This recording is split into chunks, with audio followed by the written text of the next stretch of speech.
अब तक आपने देखा और सुना होगा कि कुछ मुस्लिम युवक हिंदू लड़कियों को फंसाने के लिए हाथों में कलावा बांधते थे, लेकिन अब तो हिंदुओं के आयोजनों में चोरी के लिए हाथों में कलावा बांधा जा रहा है। कालनेमियों की सबसे बड़ी धोखाधड़ी योगी फोर्स ने पकड़ ली है। जी हां, चोरी करने से पहले हाथ पर कलावा बांधता था ये गैंग और फिर हिंदुओं के त्योहार कार्यक्रमों में जाकर महंगे मोबाइल फोन पर हाथ साफ कर देता था। गिरफ्तार चोरों के नाम सुन लीजिए: फिरोज, फरदीन, सलीम और दानिश। और उनके निशाने पर हजारों हिंदू आ चुके हैं ऑलरेडी।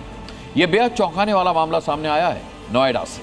देखिए रिपोर्ट। छद्मवेश में छुपे हुए कालनेमियों की पहचान भी जनता करती है। यूपी में कालनेमियों की सबसे बड़ी गैंग पकड़ी गई, जिसके निशाने पर हजारों हिंदू थे। इनके टारगेट पर हिंदुओं के कार्यक्रम थे।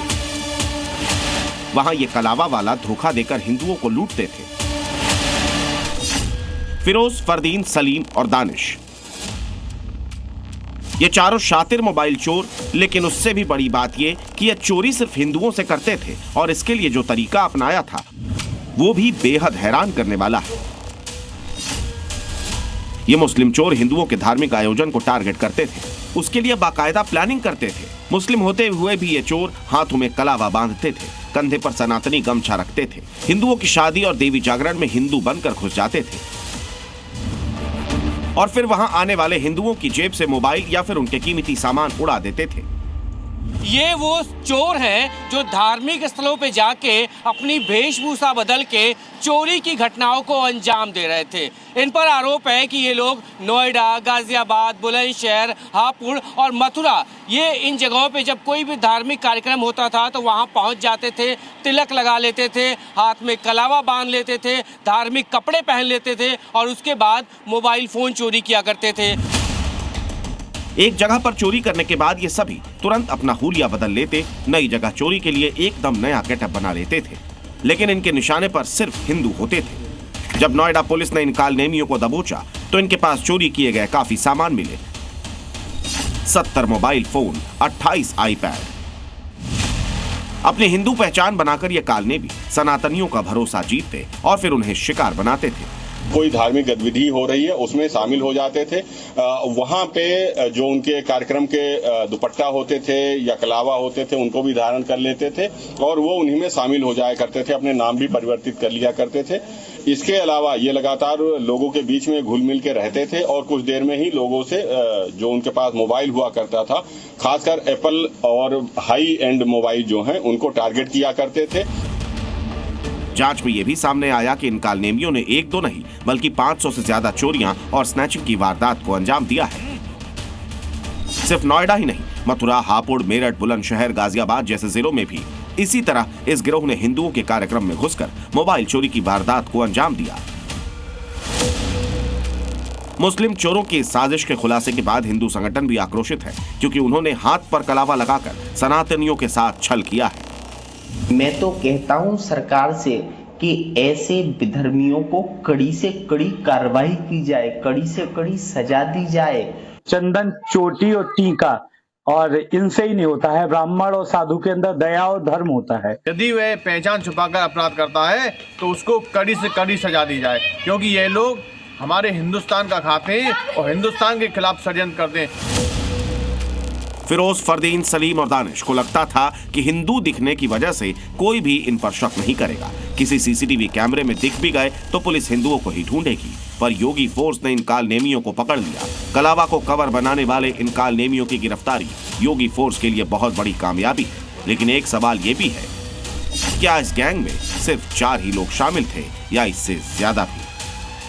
पुलिस इस गिरोह के बाकी सदस्यों को तलाश रही है और साथ में ये भी पता लगाया जा रहा है कि और कितने लोग हैं जो इस गिरोह में शामिल थे और अपना नाम बदल के, अपना धर्म बदल के चोरी की हर घटनाओं को अंजाम देते थे। कैमरा पर्सन राहुल के साथ ब्रिजेश तिवारी, जी मीडिया, नोएडा। सनातनियों के आयोजन में चोरी के मकसद से घुस जाएंगे कुछ भाईजान, तो वहीं कुछ भाईजान को सूर्य नमस्कार में भी पूजा पाठ नजर आता है। संघ के सरकारवाह दत्तात्रेय होसबोले ने मुस्लिमों को हिदायत दी। होसबोले ने सूर्य प्रणाम की बात कही है लेकिन मियाँ भाई इसे मजहब के चश्मे से देख रहे हैं और मस्जिद वाला ओपन चैलेंज देकर हिंदुस्तान की फिजा को बिगाड़ने पर आमादा हो गए।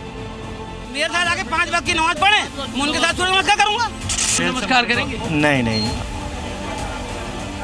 शरीयत का अगेंस्ट है, बिल्कुल अगेंस्ट। योगी के गढ़ गोरखपुर में राष्ट्रीय स्वयंसेवक संघ की ओर से भाईजान को सूर्य नमस्कार करने की नसीहत क्या दी गई।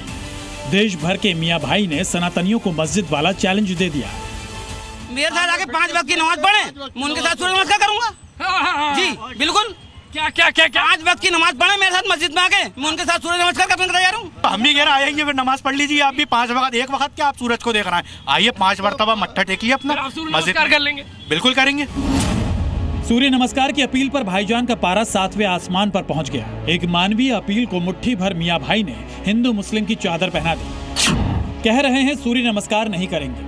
उस सूरज को किसने बनाया? अल्लाह ने बनाया, खुदा ने बनाया। तो हम उस खुदा की इबादत कर रहे हैं जिसने उसको बनाया सूरज को। जबकि दत्तात्रेय होसबोले ने साफ कहा था, अगर मुसलमान पर्यावरण संरक्षण के लिए नदी पेड़ पौधों की पूजा करें, सूर्य नमस्कार करें, तो इसमें क्या गलत है। पहले वंदे मातरम और अब सूर्य नमस्कार। चाहे देश का गुणगान हो या फिर स्वस्थ शरीर के लिए योगासन, दोनों से मियाँ भाई को ऐतराज है। सूर्य नमस्कार सूर्य की पूजा नहीं है, फिर भी कुछ मुसलमानों को लगता है कि ये हिंदुओं के देवों की पूजा है, इसलिए कुछ भाईजान नमाज वाला ओपन चैलेंज देने पर आ गए। सूरज निकलता है, हम जब सजदा करते हैं फजर की नमाज में, उसके बाद सूरज निकलता है। हम अगर सजदा होता है, पहले हम सजदा करते हैं जमीन पर, इसके बाद में सूरज निकलता है। वो अपने तरीके से सूर्य नमस्कार करते हैं, हम अपने तरीके से करेंगे। हमारी मस्जिद वाले ही करेंगे, मस्जिद नमाज वाले। जी जी जी 5 टाइम सजदा करते हैं, यही करेंगे, यही करते हैं। बिल्कुल यही करेंगे। मेरे साथ आके 5 वक्त की नमाज पढ़े, मैं उनके साथ सूर्य नमस्कार करूंगा। तो हम भी कह रहे आएंगे, फिर नमाज पढ़ लीजिए आप भी 5 वक्त। एक वक्त क्या आप सूरज को देख रहे हैं? आइए 5 मरतबा मत्था टेकिए अपना। जो हमारे नबी ने बताया गया हमें, हम उस पर चलेंगे, उससे दुनिया की कोई ताकत नहीं रोक पाएगी। सूर्य नमस्कार करना शरीयत के अगेंस्ट है? नहीं, शरीयत का अगेंस्ट है, बिल्कुल अगेंस्ट। उस सूरज को किसने बनाया? अल्लाह ने बनाया, खुदा ने बनाया। तो हम उस खुदा की इबादत कर रहे हैं जिसने उसको बनाया सूरज को। अल्लाह के नाम के साथ किसी का नाम शरीक भी नहीं कर सकते। हम लोग केवल खुदा के नमस्कार करते हैं, सूरज नमस्कार नहीं करते। उसको भी खुदा ही पैदा किया सूरज को, हम उसको क्यों करें? सूर्य नमस्कार तो शरीर को स्वस्थ रखने का एक जरिया है। सदियों से योग देश की धरोहर रहा है। ऐसे में सवाल उठता है कि भाईजान योग में धर्म क्यों देख रहे हैं। सूर्य नमस्कार में धर्म देखने वाले मियाँ भाई को इसके फायदे देख लेने चाहिए, क्योंकि रोजाना सूर्य नमस्कार करना बड़ी से बड़ी बीमारी के लिए रामबाण साबित हो सकता है। सूर्य नमस्कार से हृदय, आंत, पेट, छाती, गले और पैरों से लेकर शरीर के सभी अंगों के लिए बहुत लाभ है। सूर्य नमस्कार न सिर्फ शारीरिक स्वास्थ्य प्रदान करता है, बल्कि मानसिक और आध्यात्मिक बल भी प्रदान करता है। सूर्य नमस्कार के आसन पेट के आंतरिक हिस्सों को मजबूत बनाए रखने में मदद करते हैं। सूर्य नमस्कार चिंता और तनाव को भी दूर रखता है। सनातन धर्म ही मानव धर्म है। सनातन धर्म रहेगा तो मानव धर्म रहेगा, मानवता रहेगी, इस सृष्टि रहेगी। मुस्लिम धर्मगुरु तो इस्लाम के नाम पर मियाँ भाई को मानव भटकाने के काम में जुटे हैं, जबकि इस्लाम में पानी की बर्बादी को गुनाह माना गया है। जानवरों पर दया का आदेश है। बिना जरूरत पेड़ काटना मना है।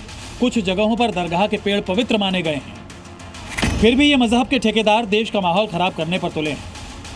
हम भी आपसे कहते हैं कि आप एक काम करें, नमाज पढ़ें, व्यायाम के हिसाब से, वर्जिश के हिसाब से हमारे साथ नमाज पढ़ना शुरू कर दें आप। मुसलमान सिर्फ अल्लाह की इबादत करता है और मुसलमान सिर्फ अल्लाह को सजदा करता है। मुसलमान सूरज और चांद और सितारों को सजदा नहीं करता है। सवाल है कि क्या प्रकृति का भी कोई धर्म होता है? फिर कुदरत को पूजने में धर्म की दीवार क्यों खड़ी की जा रही है? हालांकि कुछ भाईजान सूर्य नमस्कार से इत्तेफाक भी रखते हैं और विरोध करने वाले अपने ही भाईजान के खिलाफ आवाज उठा रहे हैं। हम सब यही जानते हैं कि जिस देश में हम जन्म लिए हैं उस माटी को चंदन बंदन समझ करके अपने माथे का तिलक लगाते हैं। हिंदुस्तान की जो असल पहचान है, सब धर्म के सब लोग रहते हैं, सबकी अपनी पहचान है, किसी को एतराज नहीं है। केंद्रीय विद्यालय में सबसे पहले सूरज नमस्कार होता है, तो हमें तो एतराज नहीं है। इसलिए तो सवाल उठ रहा है कि भाईजान सूर्य नमस्कार करेंगे तो कुछ बिगड़ जाएगा क्या? भोपाल से प्रमोद शर्मा और लखनऊ से प्रीति श्रीवास्तव के साथ ब्यूरो रिपोर्ट जी मीडिया। तो जहां एक तरफ भाईजान को सूर्य नमस्कार करने से ऐतराज है, तो बड़ा ऐतराज नदियों की पूजा पर भी है। एक तरफ तो वो नदियों की पूजा करने से कतराते हैं, लेकिन दूसरी तरफ पवित्र नदियों को अपवित्र करने की साजिश में लगे हुए हैं। जी हाँ, ऐसा ही हो रहा है उत्तराखंड के उत्तरकाशी में, जहां से पवित्र गंगा और यमुना नदियों का उद्गम होता है। लेकिन उसी पवित्र गंगा के किनारे ये लोग नॉनवेज बेचते हुए पाए गए, जबकि देवभूमि में नदी के किनारे नॉनवेज बेचना गैर कानूनी है। सवाल है कि आखिर ये किस तरीके की सोच है? क्या देवभूमि में गंगा नदी को अपवित्र करने का खेल खेला जा रहा है?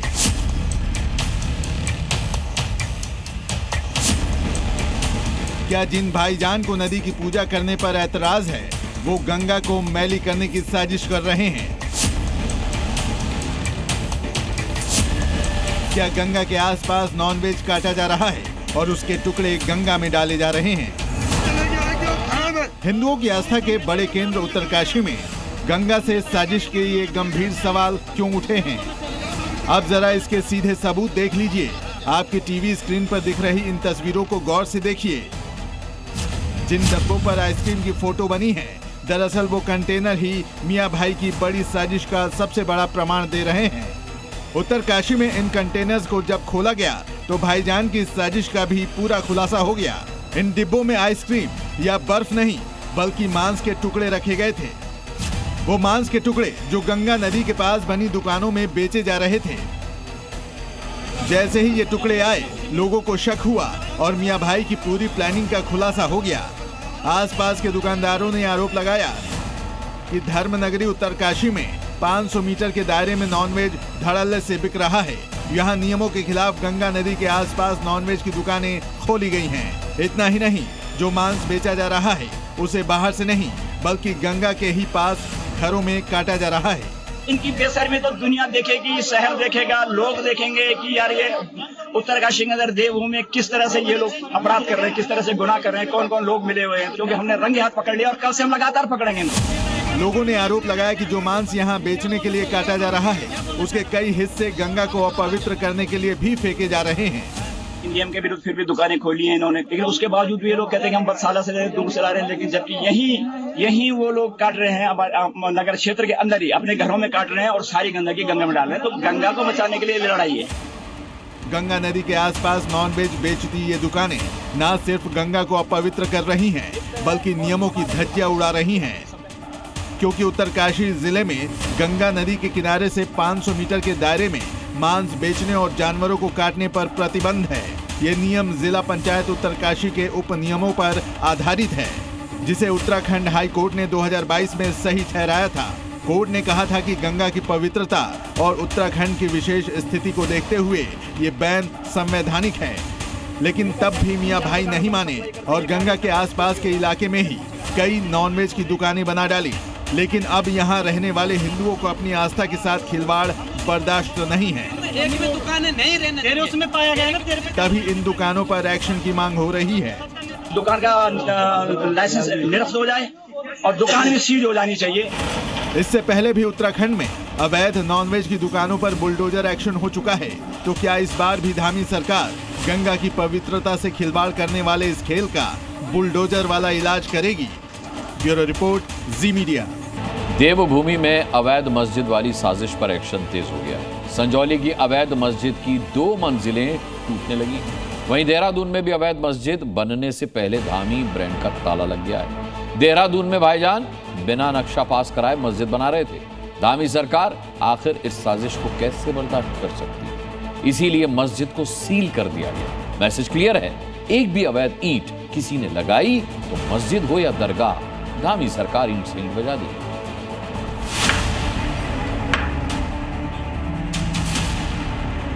हिमाचल प्रदेश हो या उत्तराखंड, देवभूमि में अगर कोई अवैध मस्जिद बनाएगा तो वो टिक नहीं पाएगा।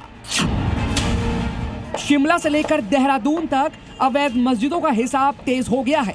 वैसे तो पूरी संजौली मस्जिद ही अवैध है, पर इस अवैध मस्जिद के पहले और दूसरे फ्लोर को तोड़ने का काम शुरू हो गया है। संजौली से कुछ किलोमीटर दूर देहरादून के डोईवाला में भी एक मस्जिद पर एक्शन लिया गया। मस्जिद के भीतर अवैध तरीके से कमरे बनाए गए थे, इसलिए इस पर अब बड़ा ताला जोड़ दिया गया है। ये दोनों ही तस्वीरें मियां भाई के लिए सबक हैं। कायदे में रहोगे तो फायदे में रहोगे। अगर चोरी छिपे मस्जिद में अवैध निर्माण किया तो हथौड़ा भी चलेगा और जरूरत पड़ी तो ताला भी लगेगा। देहरादून के डोईवाला इलाके में एक मस्जिद में भाईजान ने ईंट जोड़कर कमरे बनवा लिए थे। नियम कायदों को मानने की उन्होंने जरूरत नहीं समझी। बिना नक्शा पास कराए गैर कानूनी तरीके से मस्जिद में आशियाना बना लिया था। इबादत वाली जगह पर कमरे जोड़ दिए गए। फिर क्या था, जैसे ही मियां भाई की साजिश की भनक धामी सरकार को लगी, तुरंत बड़ा सा ताला लेकर टीम पहुंच गई और ताला जड़ दिया गया। जिस मस्जिद के कमरे को सील किया गया है उसकी आपको तस्वीर दिखा दें। यहाँ पर आप अगर देखेंगे तो ये सबसे पहले ताला लगा हुआ है, उसके भीतर में एक दूसरा ताला है जो सील कर दिया गया है। एमडीडीए की तरफ से जो बड़ा एक्शन लिया गया है वो यही है कि ये जो पूरा कमरा है, ये कमरा इलीगल इसका कंस्ट्रक्शन किया गया है, इसका कोई नक्शा नहीं है और ये मस्जिद है। इस मस्जिद के ऊपर ये कमरा बना हुआ है जिसको लेकर के फिलहाल एमडीडीए की तरफ से बड़ी कार्रवाई की गई है। देहरादून के जिस इलाके में यह मस्जिद है उसके विकास का जिम्मा मसूरी देहरादून विकास प्राधिकरण के पास है।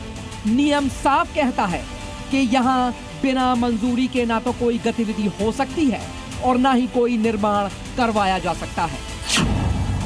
लेकिन मियां भाई ने तो कायदे से दुश्मनी निभाने की कसम खा ली थी, इसलिए बिना नक्शा पास कराए ही मस्जिद का नक्शा बदल डाला। ये इलीगल कंस्ट्रक्शन किया गया है, इसके कोई मैप नहीं थे और जिस तरह से फिलहाल एक्शन लिया गया है, कार्रवाई की गई है, उसके मुताबिक इसको कमरे को सील करते हुए अब नोटिस भी दी गई है जिसका फिलहाल इंतजामिया कमेटी को जवाब देना होगा। देवभूमि में जब भी किसी मस्जिद, दरगाह या मदरसे का बुलडोजर या ताले से हिसाब किया जाता है, भाईजान भी विक्टिम कार्ड लेकर मैदान में आ जाते हैं। देहरादून में भी यही हुआ। तजाबिया कमेटी का दावा है कि मस्जिद पर ताला इसलिए लगा क्योंकि मुसलमानों को निशाना बनाया जा रहा है। को देखा है सिर्फ मस्जिद, तो हम प्रशासन से भी और शासन से भी यही अपील करना चाहेंगे कि क्या बस धार्मिक स्थल ही रह गए हैं मानचित्र के लिए या नक्शे के लिए, और कोई ये इमारतें जो तमाम बन रही है इसके लिए कोई नक्शा पास होता है या नहीं होता है, या तमाम इमारतें ये बगैर नक्शे के है या अवैध है या क्या है, वो हमें इस चीज़ का हमें पूरी जानकारी होनी चाहिए। अगर हमारे धार्मिक स्थल पर इस तरह की कार्रवाई होती है तो ये जो और मस्जिदें और इमारतें बन रही है, क्या उन पर भी ऐसी ही कार्रवाई हो रही है या नहीं हो रही है। मियां भाई की दलील इसलिए भी काम नहीं आई क्योंकि उनके पास नक्शे की मंजूरी वाला कागज नहीं था और इस मस्जिद का नाम वक्फ के दस्तावेजों में भी दर्ज नहीं था। स्थानीय हिंदू कह रहे हैं मस्जिद के नाम पर यहाँ बाहरी लोगों का जमावड़ा बढ़ रहा था।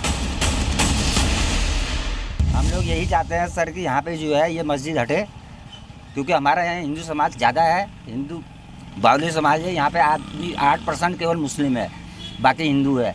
सो आई विल डिसाइड कि यहाँ पे से मस्जिद हटनी चाहिए। इसमें ज़्यादा आवाजाही बाहर के लोगों की हो रही है जो क्षेत्र के लिए खतरनाक है, इसलिए इस मस्जिद की इतनी उपयोगिता है नहीं। बाहर के लोग आते हैं तो उनका वेरिफिकेशन वगैरह और इनकी गतिविधियों पे ध्यान देने की ज़रूरत है।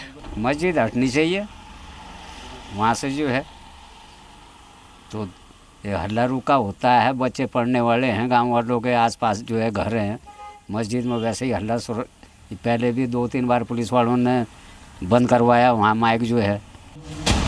धार्मिक स्थलों को लेकर कानून बिल्कुल स्पष्ट है और मस्जिद हो या दरगाह, कानून के ऊपर कोई भी नहीं है। इसलिए मस्जिदों में अवैध निर्माण करना या फिर जमीनों पर कब्जा करना, इसकी इजाजत कतई नहीं दी जा सकती। उत्तराखंड में इसलिए अवैध मस्जिद, मदरसा और दरगाहों का चुन चुन कर हिसाब किया जा रहा है। देहरादून से रामानुज के साथ ब्यूरो रिपोर्ट, जी मीडिया। यूपी में सीएम योगी का सीधा संदेश कि बेटी को छेड़ा तो अगले चौराहे पर यमराज मिलेंगे। अब इसी योगी मॉडल की मांग की जा रही है राजस्थान में, जहां जावेद की छेड़खानी से तंग आकर एक हिंदू बेटी ने जहर खाकर जान दी। उसकी मौत ने हिंदुओं में आक्रोश भर दिया। हनुमान चालीसा पाठ करते हुए वहां के हिंदुओं ने जावेद पर योगी वाला बुलडोजर चलाने की मांग की। बेटी की सुरक्षा के साथ खिलवाड़ किया तो तय मानिए कि अगले चौराहे पर यमराज टिकट काटने के लिए खड़ा होगा। जो आरोपी है उनके परिवार पर बुलडोजर चलाया जाए। जो आरोपी हैं उनके परिवार पर बुलडोजर चलाया जाए। राजस्थान में भी योगी के बुलडोजर एक्शन की मांग क्यों हो रही है? यूपी में योगी का वो मॉडल जिसके नाम से बेटियों के दुश्मन कांपते हैं, वैसा ही मॉडल राजस्थान में एक जल्लाद पर अप्लाई करने की मांग है। और इसी मांग को लेकर आज राजस्थान की डूंगरपुर में हजारों हिंदू सड़कों पर उतर आए।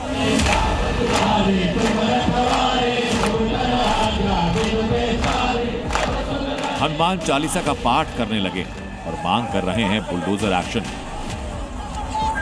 जिस तरह से उत्तर प्रदेश में योगी मॉडल जिसको कहते हैं, और जो इस प्रकार की आतंकी और असामाजिक विचारधारा के लोग हैं, उनके घरों पे बुलडोजर चलाया जाता है।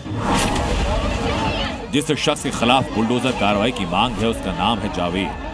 जावेद के कांड ने हिंदुओं का खून खौला दिया। राजस्थान के डूंगरपुर जिले में एक 16 साल की हिंदू बेटी ने सुसाइड किया क्योंकि आरोपी जावेद ने उसका जीना दुश्वार कर दिया था। वो जहां जाती जावेद पीछा करता, उससे छेड़छाड़ करता। वो पुलिस थाने में रिपोर्ट कराने गई तो वो वहां भी आ पहुंचा। एक मुस्लिम के टॉर्चर से छात्रा इतनी परेशान हुई कि उसने अपना जीवन खत्म कर लिया, जहर खाकर जान दे दी। हिंदू बेटी की खुदकुशी से डूंगरपुर के हिंदू आक्रोश में हैं। इंसाफ की मांग के लिए हनुमान चालीसा का पाठ किया। पुलिस थाने के बाहर धरने पर बैठे और मांग कर रहे हैं कि अगर योगी मॉडल नहीं अपनाया तो बड़ा आंदोलन होगा। इस प्रकार की घटनाएं यहाँ तक नहीं थमेंगी।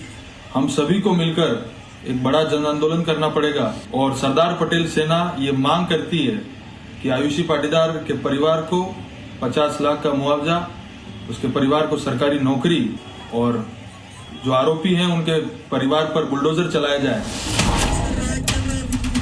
हिंदू लड़की की खुदकुशी के लिए जिम्मेदार सिर्फ जावेद नहीं बल्कि उसके साथी भी। अब इलाके के हिंदुओं को डर है कि जो इस बेटी के साथ हुआ कहीं वो बाकी हिंदू बेटियों के साथ भी ना हो। और हमारी शासन प्रशासन से ये मांग है कि जिन लोगों ने ये घिनौना कृत्य किया है उनको बुलडोजर चला के बुलडोजर जो प्रक्रिया की जाती है वो की जाए, ताकि आगे इस प्रकार की निर्मम और बेरहम हत्या या आत्महत्या के लिए उकसाने जैसी कार्रवाई न करनी पड़े। धन्यवाद। हंगामे के बाद आरोपी जावेद पुलिस की गिरफ्त में, लेकिन लोगों की मांग ये कि सिर्फ गिरफ्तारी नहीं बल्कि पक्का हिसाब हो और ठीक वैसा हो जैसा योगी करते हैं। बेटी की सुरक्षा पे हाथ डालने का प्रयास किया तो मान करके चलिए ये रास्ता उनका सीधे नरक में जाने का होगा, सीधे नरक में। यूपी में होता तो बुलडोजर चल गया होता। यूपी में जो भी मनचला बेटी की गरिमा से खिलवाड़ करता है उसका ट्रीटमेंट करने का तरीका पूरे देश में विख्यात है। अभी तो राजस्थान के लोग भी जावेद के लिए उसी इलाज की मांग कर रहे हैं। ब्यूरो रिपोर्ट, जी मीडिया। लाउड स्पीकर के इस्तेमाल को लेकर योगी के प्रदेश में एक बार फिर हल्ला मचने लगा। अलीगढ़ की मोती मस्जिद से नमाज की तेज आवाज आने का विरोध होने लगा। हिंदू संगठन सड़क पर उतर आए हैं और लाउड स्पीकर की तेज आवाज से इलाके की शांति भंग होने का आरोप लगा रहे हैं। सवाल है कि क्या योगी प्रशासन को तेज आवाज पर अपना अगला टारगेट अलीगढ़ में मिल गया है? जितने भी बड़े बड़े माइक लगे हुए तनों पर वे सब उतार करके रख दिए गए हैं। लाउड स्पीकर की तेज आवाज का विरोध हो रहा है। करनी सेना सड़क पर उतर गई है। मस्जिद के इमाम को तेज आवाज के लिए खरी खरी सुनाई है। अलीगढ़ में मोती मस्जिद के इमाम को समझाइश दे रही ये महिला करनी सेना की महिला पदाधिकारी है। ये इमाम से कम आवाज में नमाज पढ़ने की अपील कर रही है। लाउड स्पीकर की आवाज को डाउन करने की बात कह रही है, क्योंकि मस्जिद से आने वाली आवाज के कारण बच्चों का ध्यान पढ़ाई से भटकता है। यूपी में लाउड स्पीकर पर पहले से ही योगी के लाउड एंड क्लियर नियम बने हुए हैं। नियमों के मुताबिक रात 10 बजे के बाद तेज आवाज पर पाबंदी है। रिहायशी इलाकों में ध्वनि प्रदूषण पर खास सख्ती है। सुबह 6 बजे से रात 10 बजे तक लिमिट 55 डेसिबल की तय है और रात 10 बजे से सुबह 6 बजे तक लिमिट 45 डेसिबल की है। बीते दिनों भी सीएम योगी के निर्देशों के बाद जहां लाउड स्पीकर तय मानकों को तोड़ते मिले थे, उन्हें उतार लिया गया था। जितने भी बड़े बड़े माइक लगे हुए तनों पर वे सब उतार करके रख दिए गए हैं। इसलिए अब सवाल उठ रहा है क्या नियम तोड़ने पर अलीगढ़ की मोती मस्जिद से भी योगी प्रशासन लाउडस्पीकर उखाड़ देगा? तेज आवाज के विरोध में करणी सेना ने तो बच्चों की पढ़ाई का हवाला देते हुए मस्जिद के इमाम को आखिरी अल्टीमेटम दे दिया है। अगर इमाम अभी भी नहीं माने तो मस्जिद के लाउडस्पीकर पर योगी प्रशासन का शिकंजा जल्द ही कस सकता है। ब्यूरो रिपोर्ट, जी मीडिया।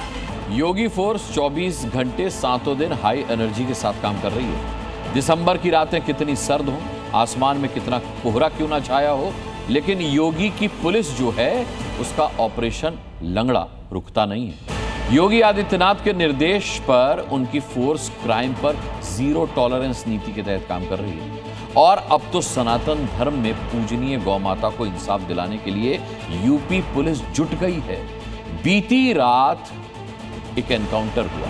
इस एनकाउंटर में गौ हत्या और गौ तस्करी करने वालों में दहशत पैदा कर दी। क्या आप गौ कसी को छूट देंगे क्या? अरे इन बेशरम लोगों को देखो ना, भारत की आस्था के साथ कैसे खिलवाड़ कर रहे हैं।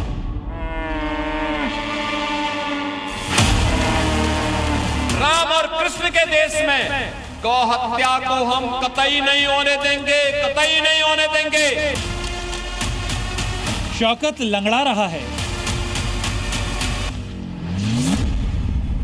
सद्दाम गिड़गिड़ा रहा है और रिजवान अब एक पैर वाला हो गया है। योगी राज में अभी भी जो गौहत्या, गौकशी या गौ तस्करी के काम में लगा हुआ है, वो खुद को इनकी जगह पर रखकर देखिए। आपकी टीवी स्क्रीन पर 5 तस्वीरें एक से एक बड़े गौ तस्कर, पशु तस्कर और गौकशी करने वाले बदमाशों की है, जो ना जाने अब तक कितने गौवंशों की जान ले चुके हैं। योगी की चेतावनी को ये एक दिन पहले तक हल्के में ले रहे थे, लेकिन बीती रात योगी फोर्स ने अलग अलग शहरों में ऐसा युद्ध छेड़ा कि सब लंगड़े हो। अरे कैसे हो सकता है? जिस गाय को हम माता मानते हैं, जिसको हमारा शास्त्र कहता है कि गाओ विश्वस्य मातरा, उस गौ माता को एक काटने के लिए देंगे कसाईयों को। क्या हिंदुस्तान इसको स्वीकार कर पाएगा क्या?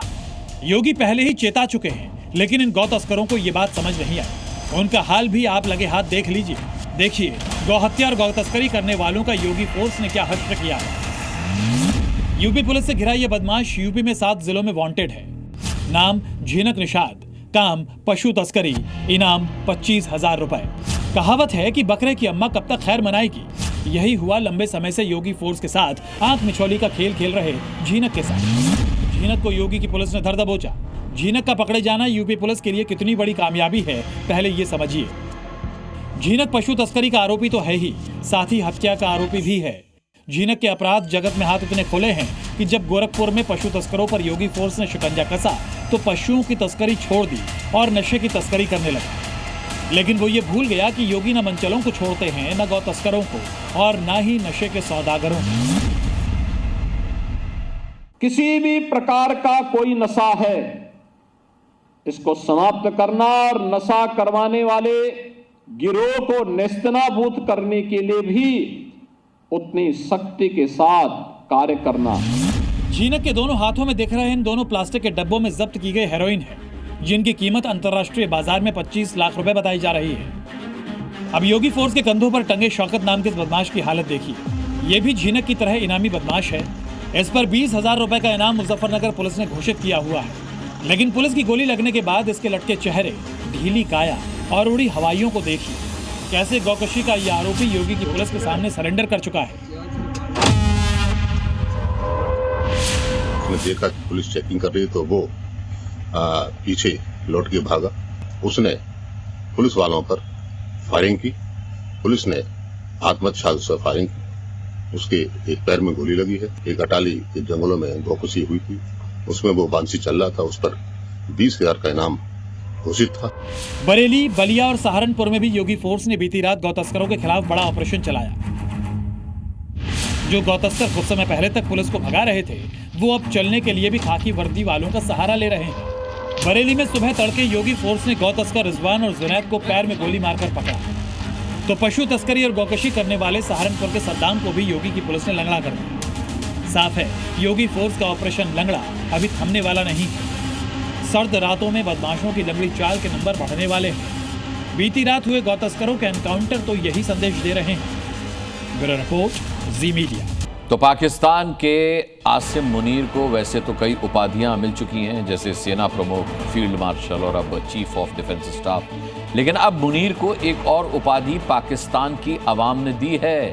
क्या है वो ये है कि उनको पाकिस्तान के लिए डायन बताया जा रहा है, जिसके एजेंडे में सिर्फ और सिर्फ टॉर्चर है, जुल्म है, गोलियां चलवाना है। आसिम मुनीर को किसने और क्यों बोल दिया पाकिस्तान के लिए डायन? देखिए देशहित की ये सुपर एक्सक्लूसिव रिपोर्ट। डायन के लिए मशहूर है कि वो अपने घर को ही खा जाती है, अपने बच्चों तक को नहीं छोड़ती, और अब पाकिस्तान में वही काम आसिम मुनीर कर रहा है। जिस आवाम का रहनुमा उसको बनाया गया है, वही आवाम अब उसे डायन कहकर बुलाने लगी है। मुनीर कैसे पाकिस्तान की डायन बनकर रह गया और क्यों उसको इस नाम से पाकिस्तान में बुलाया जा रहा है, इसके लिए जरा उसके काम देख लीजिए और खुद ही सोचिए कि आखिर पाकिस्तान के लोगों ने क्या गलत कह दिया। मुनीर की अपने ही मुल्क की आवाम की नजरों में क्या इज्जत है, ये तो आपने देख और सुन लिया। अब उसके जुल्म की एक और तस्वीर हम आपको दिखाते हैं, जिसके आरोप खुद इमरान खान की बहनें लगा रही हैं। इमरान की बहनों ने अपने संवैधानिक अधिकारों के मुताबिक इमरान से मिलने की बात कही, तो अब उनको मुनीर ने आतंकी करार दे दिया है। इमरान खान की बहनों पर मुनीर के ऑर्डर पर एंटी टेररिज्म एक्ट के तहत केस दर्ज किया गया है और उन पर दहशतगर्दी के आरोप लगाए गए हैं। इसके अलावा 400 पीटीआई कार्यकर्ताओं और नेताओं के खिलाफ भी ऐसे ही केस दर्ज किए गए हैं, और वो भी सिर्फ इसलिए क्योंकि उन्होंने अडियाला जेल के बाहर प्रदर्शन की बात कही थी। यह हाल भी मुनीर ने तब किया है जब इमरान को जेल में टॉर्चर किया जा रहा है। इमरान के बेटों ने जेल को जेल नहीं डेथ सेल होने की बात कही है। इमरान समर्थकों का तो यहाँ तक आरोप है कि एक शख्स तक से इमरान को बात करने की इजाजत नहीं दी जाती। मुनीर डायन बनकर ये हरकतें सिर्फ अपने विरोधियों के खिलाफ ही नहीं कर रहा, बल्कि खुद उस सेना को जिसका वो चीफ ऑफ डिफेंस स्टाफ बनकर घूम रहा है, उसको भी गाजा में ट्रंप को खुश करने के लिए भेजने के लिए तैयार हो गया। ब्यूरो रिपोर्ट, जी मीडिया। पाकिस्तान में बैठा आतंक का आका मसूद अजहर, उसने फिर से नापाक साजिश की। उसके जैश आतंकियों को जम्मू कश्मीर में आतंकी हमले के लिए भेजा, लेकिन इस बार उसकी दाल नहीं गलने वाली, क्योंकि 3 मिनी मसूद को सेना ने जंगलों में घेर लिया है। तीनों आतंकी बुलेट की रेंज में आ चुके हैं, बस टारगेट पर दिखना बाकी है। एक ट्रिगर से ही आतंकियों का अंत हो जाना तय है। आतंकी चाहे जंगल में छिपे हों या पाताल में, अंत निश्चित है।